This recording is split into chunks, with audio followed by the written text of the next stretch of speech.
the Huangpu, for centuries Shanghai's lifeblood. This river has always been a vital artery, pumping trade and dreams into the heart of China.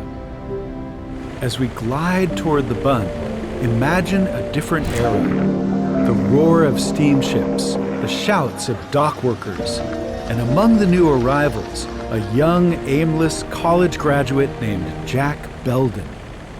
He arrived not on a pleasure cruise like this, but as a sailor. Little did he know that this arrival would set him on a course to become one of the 20th century's most insightful war correspondents and chroniclers of a revolution that would shake the world. Jack Belden arrived in Shanghai at 23, a former merchant seaman seeking adventure. He embraced the challenge of the Chinese language and found work on local English language newspapers, immersing himself in the city's intricate social fabric. Jack Belden would often walk across this bridge on the way to the Jiangsu Shanghai 1st District Court. As a court reporter, he had a front row seat to the lives of everyday Chinese. It would help him sharpen his Chinese and give him a deeper understanding of the struggles people faced here. When war came in 1937, Belden was already living China's story.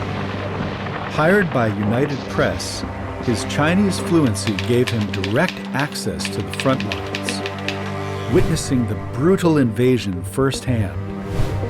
His raw, unfiltered reporting came at great personal risk.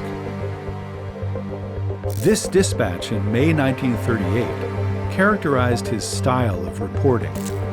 I boarded an artillery train yesterday in an attempt to reach Tancheng. This was a mistake, as Tancheng is still in Japanese hands, and the train was attacked 10 times by airplanes and forced to return yesterday. Once the train slowed down, 6 planes sideslipped and dived towards the railway. I jumped from a freight car and threw myself on the ground. There were terrific explosions and the air was filled with shrapnel and debris. The train stopped, but the aviators failed to hit a car carrying ammunitions. Along with the soldiers armed with German 1892 rifles, I took refuge in a wheat field which the planes strafed with machine guns and then flew off. Food supplies are dwindling rapidly. Yesterday I had only 2 radishes which I pulled in a field. Belden witnessed China's desperate early resistance as ill-equipped forces suffered defeat after defeat. But he saw an unyielding spirit, a glorious display of Chinese resolve, a stark contrast to Western skepticism.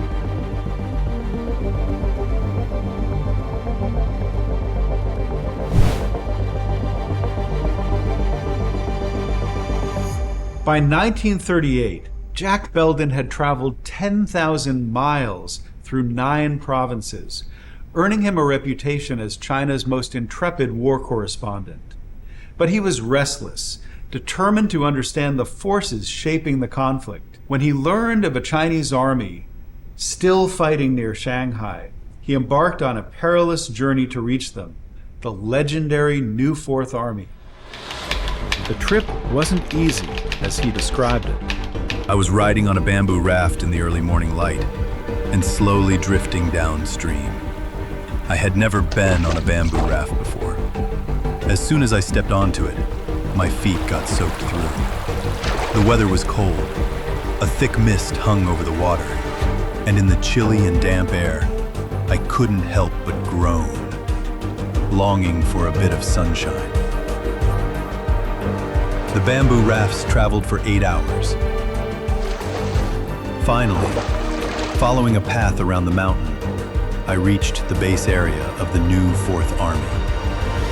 Belden uncovered an army outgunned, yet with an iron will and ingenious guerrilla tactics. He diligently documented their fight, their challenges, and their striking effectiveness. Crucially, he found the unquestioning support of the local populace. The new Fourth Army wasn't just battling Japan, they were winning the hearts of China. Belden's report was not only a journalistic scoop, but also an important morale boost. His dispatches were translated into Chinese and widely publicized, adding to the belief that China would prevail eventually. Belden continued to expose the horrors of war, including the Japanese use of chemical weapons in China.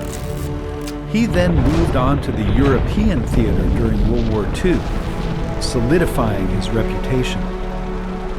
In 1946, Belden returned to China, now embroiled in civil war. His fearless reporting culminated in his seminal work, China Shakes the World, capturing the truthful and powerful story of a revolution that altered China's fate. Jack Belden's work was the product of his unparalleled immersion in Chinese society, his mastery of the language, and his deep empathy for its people. A potent blueprint, perhaps, for anyone who truly seeks to understand the nation's ongoing story.